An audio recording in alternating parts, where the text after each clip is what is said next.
안녕하세요, 광주 미TV입니다. 오늘은 지난 시간에 이어 난임병원의 내원에서 검사를 받아봐야 할 상황에 대해 더 알아보도록 하겠습니다.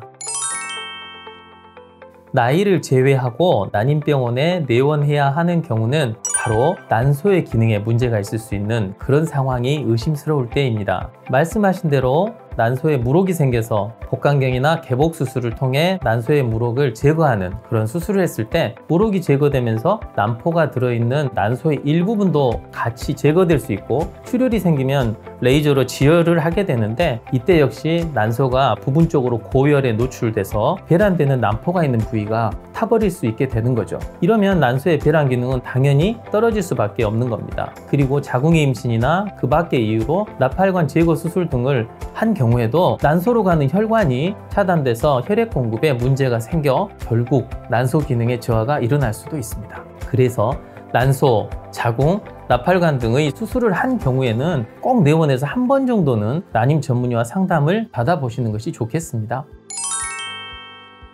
네, 만나보신 선생님 말씀이 맞습니다. 자궁내막증이란 자궁내막 조직이 난소나 기타 우리 몸의 다른 곳에 존재하는 것을 말하는데요. 왜 이런 일이 일어나는지에 대해서는 정확히 알려져 있지 않습니다. 자궁내막증은 착상된 조직에서 출혈을 일으키는데, 난소라는 밀폐된 고체 장기의 내부에서 출혈이 생길 경우 점점 커지다가 3cm 이상이 되면 우리가 종양종자를 써서 자궁내막종이라고 부르는 겁니다. 난소에 혹이 생기고 점점 커지니까 난소의 배란 기능이 감소하게 되는 거죠. 그래서 선생님들이 빨리 임신하라고 말을 하는 겁니다.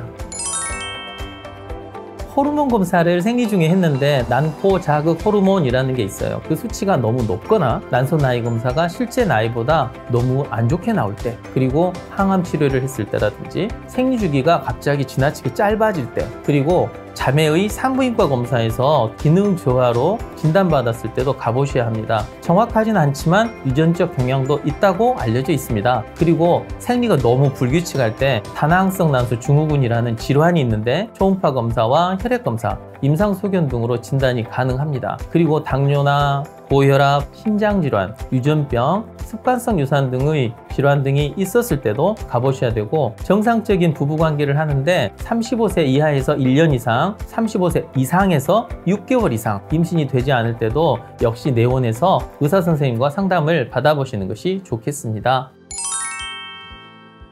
네, 남편의 정액량이 너무 적다고 느껴지거나 남편의 과거력상 이하선염 등 바이러스 질환을 앓았을 때, 다쳤거나 고환이 너무 작거나 고환이 하나밖에 없을 때, 또는 간염, 신부전 등 만성 질환을 앓고 있을 때, 그리고 이제 탈모약이나 기타 질환으로 인해서 너무 오래 특정 약을 복용했을 때도 내원에서 검사를 해보시는 것이 좋습니다. 그리고 음낭의 정맥에 생기는 병인 정계정맥류라는 게 있는데, 이런 경우에도 정액 검사를 반드시 해서 문제가 있는지 알아보시는 것이 좋겠습니다. 결론은 일단 나이가 젊고 결혼한 지 별로 오래되지 않았을 때는 부부관계부터 시도하되, 위에서 언급한 여러 상황들이 의심될 때는 한 번쯤은 내원에서 검사를 받아보시는 것이 좋겠습니다. 그리고 나이가 비교적 많거나 결혼한 지 몇 년 지나버린 상황이라면 별 이상이 없다고 해도 한 번 정도는 난임병원에 내원해 주시기를 권유드립니다. 임신이 잘 안 될 경우 문제가 없다는 것을 확인하는 것도 또 하나의 지혜가 될 수 있으니까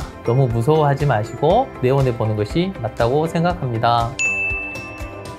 이상으로 난임병원에 내원해서 검사를 받아봐야 할 상황에 대해 알아보았습니다. 도움이 되셨기를 바라고요. 다음에 더 유익한 정보로 찾아뵙겠습니다. 감사합니다.